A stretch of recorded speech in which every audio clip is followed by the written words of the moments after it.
Samantala, suspendido na ang makinista ng tren na nakabanggaan ng isang jeepney kagabi sa Pandacan, Maynila. Pero ang may-ari ng jeepney, desidido pa rin kasuhan ang Philippine National Railways. Saksi si Cara David.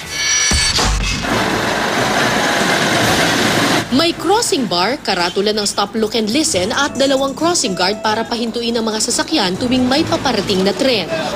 Kung tutuusin, kumpleto sa safety signs ang riles na ito sa Pandacan, Maynila na mahigit 50 beses dinaraanan ng tren kada araw. Pero alas 8:30 kagabi nang magbangga ng isang tren at pampasaherong jeep sa Beata Street, wala raw crossing guard sa Pandacan Station.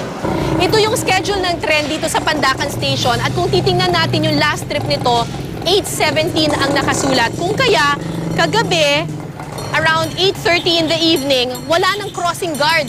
Wala nang naka-duty na crossing guard dito sa estasyong ito. Kaya, kung nakikita ninyo yung crossing bar na yon, hindi yan bumaba kagabi nung dumadaan dito yung jeep at nagkasalpukan sila ng tren.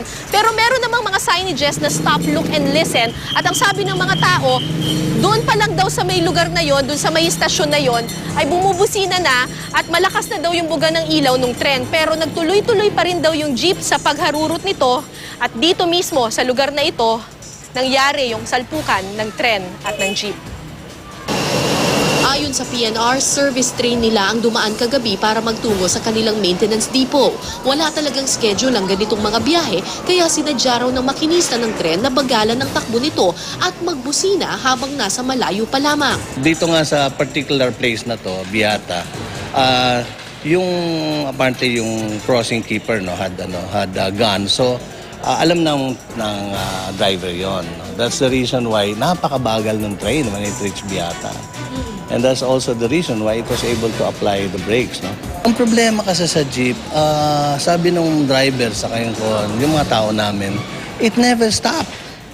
Tuloy-tuloy yung jeep. Kaya nga hindi nga kami sumalang dito dahil may parating ng tren Yung ulo.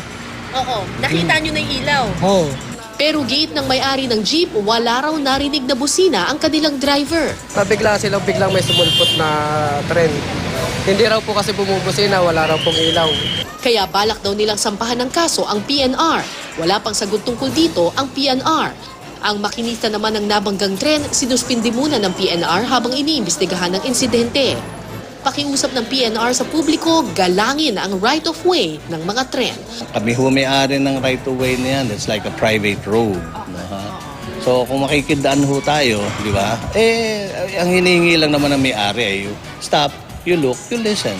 Ako po si Cara David, ang inyong saksi.